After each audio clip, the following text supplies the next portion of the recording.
Friends, ಇದು ಆದಿತ್ಯರ video ಆಗಿರುತ್ತೆ. Late ಆಯಿತು ಅಪ್ಲೋಡ್ ಮಾಡುವ. ಮಲ್ಪೆಗೆ ಹೋಗ್ತಾಯಿದ್ವಿ ಮೀನು ತರಲಿಕ್ಕೆ ಅಂತ. ಮೀನು ತಗೊಂಡ್ಬಂದು ಪದಾರ್ಥ ಮಾಡುವ ಅಂತ ಸುಮಾರು ದಿನದ ನಂತರ ಹೋಗ್ತಾಯಿದ್ದೀನಿ. ಮತ್ತು ವಿಡಿಯೋ ಸೌಂಡ್ಲೆಸ್ ಮಾಡಿ ನೋಡುವ ಅಂತ ವಾಯ್ಸ್ ಕ್ವಾಲಿಟಿ ಯೋಚನೆ ಇಲ್ಲ ಅಂತ ವಾಯ್ಸ್ ಕೊಡ್ತಾಯಿದ್ದೀನಿ.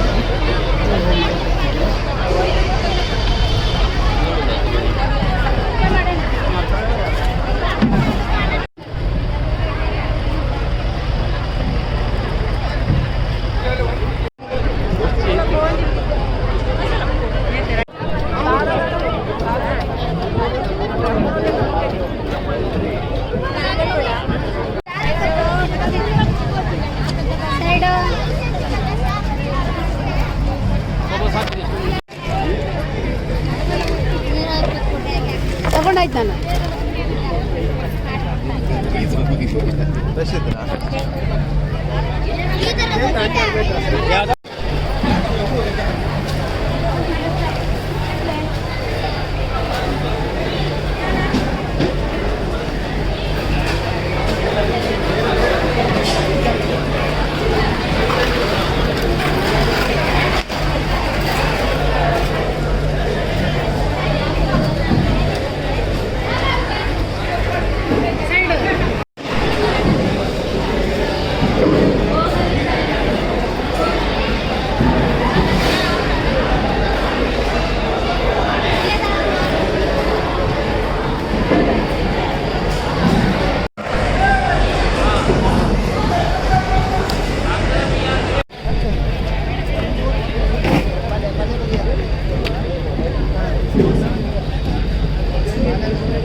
ನಾನು ಸ್ವಲ್ಪ ಬೆರಕೆ ಮೀನು ಹಿಡ್ಕೊಂಡ್ಬಂದಿದ್ದೀನಿ. ಇದು ಬತ್ತಿ ಮತ್ತು ಮುರು ಮೀನು, ಡಿಸ್ಕೋ ಮೀನು ಮತ್ತು ಗೋರೆ ಅಂತೆಲ್ಲ ಹೇಳ್ತಾರೆ. ಅದೆಲ್ಲ ಸ್ವಲ್ಪ ತೊಗೊಂಬಂದು ತೊರಕೆಲ್ಲ ಹಿಡ್ಕೊಂಡ್ಬಂದೆ. ತೊರಕೆಲ್ಲ ಹಿಡ್ಕೊಂಡ್ಬಂದು ಸ್ವಲ್ಪ ಪದಾರ್ಥ ಮಾಡುವ ಅಂತೇಳಿ ಸ್ವಲ್ಪ ಫ್ರೈ ಮಾಡುವ ಅಂತ ಸ್ವಲ್ಪ ಮೀನು ಫ್ರೈ ಮಾಡಲಿಕ್ಕೆ ಇಟ್ಕೊಂಡೆ. ಸ್ವಲ್ಪ ಮೀನು ಫ್ರೈ ಪದಾರ್ಥ ಮಾಡೋದು ನಿಮಗೆ ಗೊತ್ತೇ ಉಂಟು. ಯಾವಾಗಲೂ ನಾನು ತುಂಬ ಹೆಚ್ಚಿನಲ್ಲಿ ವಿಡಿಯೋಲಿ ತೋರಿಸಿದ್ದೀನಿ. ಹಾಗಾಗಿ ಇದು ಪದಾರ್ಥ ಮಾಡಿದ್ರೆ ಇದಕ್ಕೊಂದು ನಾವು ಟೊಮಟೊ ಮತ್ತು ಕಾಯಿ ಮಿಕ್ಸ್ ಕಟ್ ಮಾಡಿ ಹಾಕುವ. ಇದು ನೋಡಿ, ಯಾರೋ ಒಬ್ಬರು ನನಗೆ ಕಮೆಂಟ್ ಮಾಡಿದರು, ನೀವು ಕಟ್ಟಿಂಗ್ ಬೋರ್ಡ್ ಚೇಂಜ್ ಮಾಡಿ ಅಂತ ಹೇಳಿದರು. ಹಾಗೆ ಒಂದು ನನಗೂ ಸಹ ಬೇಕಿತ್ತು, ಹಾಗಾಗಿ ತರಿಸ್ಕೊಂಡಿದ್ದೀನಿ. ಇದು ಫ್ಲಿಪ್ಕಾರ್ಟ್ ತರಿಸಿದ್ದು 300 ರೂಪಾಯಿ.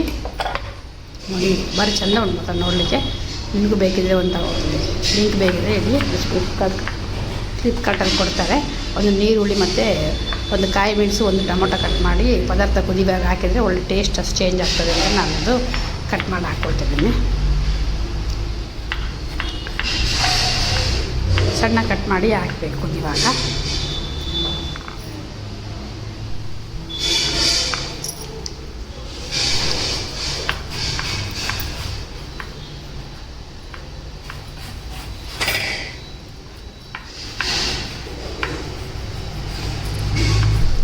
ನಾನು ಲೇಟ್ ಆಯಿತು ವೀಡಿಯೋ ಅಪ್ಲೋಡ್ ಮಾಡಲಿಕ್ಕೆ, ಯಾಕೆಂದರೆ ಪುರ್ಸೊತ್ತಾಗೋದಿಲ್ಲ.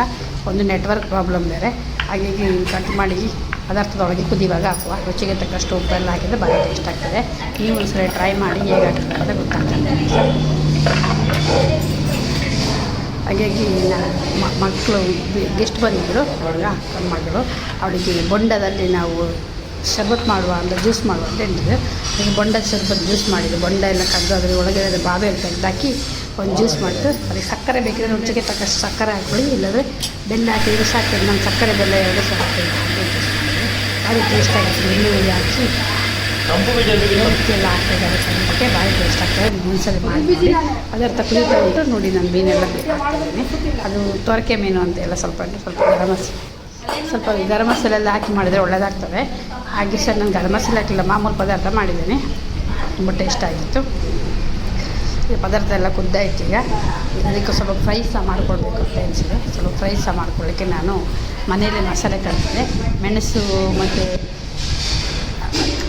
ಕೆಂಪು ಮೆಣಸು ಉಂಟಲ್ಲ, ನೀರಲ್ಲಿ ಬಿಸಿನೀರಲ್ಲಿ ನೆನೆಸಿಡಬೇಕು. ಅದಕ್ಕೆ ಶುಂಠಿ ಬೆಳ್ಳುಳ್ಳಿ ಪೇಸ್ಟು, ಶುಂಠಿ ಬೆಳ್ಳುಳ್ಳಿ ಲಿಂಬೆ ಎಲ್ಲ ಹಾಕಿ, ಹುಳಿ ಎಲ್ಲ ಹಾಕಿ ಮಾಡಿದ್ರೆ ಭಾರಿ ಟೇಸ್ಟ್ ಆಗ್ತದೆ. ಲಿಂಬೆ ಇದು ನಮ್ಮದು ಫ್ರೈ. ನೀವು ಒಂದು ಸಲ ಮಾಡಿ ನೋಡಿ ಹೇಗಾಗುತ್ತೆ ಅಂತ. ನಾವು ಚಿಲ್ಲಿ ಪೌಡ್ರ್ ಹಾಕೋದಕ್ಕಿಂತ ಈ ಥರ ಮಾಡಿದ್ರೆ ಮಸಾಲೆ ಒಳ್ಳೆ ಸಾಫ್ಟಾಗಿ ಚೆಂದ ಬರ್ತಿದ್ದು ಟೇಸ್ಟ್ ಆಗ್ತದೆ ನೋಡಿ. ನಾನು ಇಷ್ಟು ಮೈನ್ ಫ್ರೈ ಮಾಡಲಿಕ್ಕೆ ಗೆಸ್ಟ್ ಸಹ ಬಂದಿದ್ರಲ್ಲ ಮನೆಯಲ್ಲಿ, ಹಾಗೆ ಅವರಿಗೆ ಸೇರಿಸಿ ಇದೆಲ್ಲ ರೆಡಿ ಮಾಡ್ತಾಯಿದ್ದೀನಿ. ಒಂದು ಸರಿ ಮಾಡಿಟ್ಕೊಂಡು ನಮಗೊಂದು 2-3 ಸತಿ ಮಾಡ್ಬೋದು ಇದು ಮಸಾಲೆ. ಹಾಗೆ ಇದು ರೆಡಿ ಮಾಡ್ತಾಯಿದ್ದೀನಿ ನೋಡಿ. ಒಂದು ಅರ್ಧ ಗಂಟೆಗೆ ಇಟ್ಟುಬಿಟ್ರೆ ಒಳ್ಳೆ ಹೇಳ್ಕೊಂಡಿರ್ತದೆ. ಹುಳಿಯಲ್ಲಿ ಹಾಕಿದ್ರಿಂದ ಒಳ್ಳೆ ಟೇಸ್ಟ್ ಆಗಿರ್ತದೆ ಅಂತಲೇ ಹೇಳ್ಬೋದು.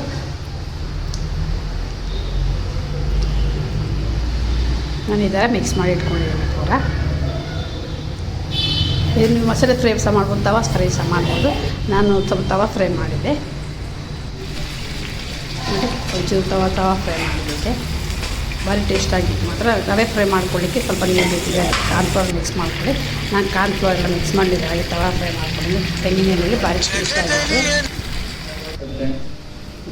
ಹಾಗೆ ಅಕ್ಕನ ಮಕ್ಕಳು ಬಂದಿದ್ದಾರೆ ಅಂತ ಹೇಳಿದ್ರೆ ಇವರಿಗೆ ನನ್ನ ಮಕ್ಕಳಿಗೆ ರಾಖಿ ಕಟ್ಟಲಿಕ್ಕೆ ಬಂದಿದ್ದರು. ಹಾಗೆ ರಾಖಿ ಎಲ್ಲ ಕಟ್ಟಿ ಎಲ್ಲ ಒಟ್ಟಿಗೆ ಊಟ ಮಾಡಿ ಆದಿತ್ಯವಾರ ಆದಮೇಲೆ ಒಂದು ಗಮ್ಮತ್ತು ಊಟ ಅಂತ ನೆನೆಸ್ಬೋದು. ಆದಿತ್ಯವಾರಕ್ಕೆ ಐಸ್ ಕ್ರೀಮ್ ತಿನ್ನಲಿಲ್ಲ ಅಂದರೆ ಆಗ್ತದೆ, ಐಸ್ ಕ್ರೀಮ್ ಸಹ ತಿಂದಿದ್ದು. ಇನ್ನೊಂದು ವೀಡಿಯೋದಲ್ಲಿ ಮತ್ತೆ ಸಿಗ್ತೀನಿ. Like for watching.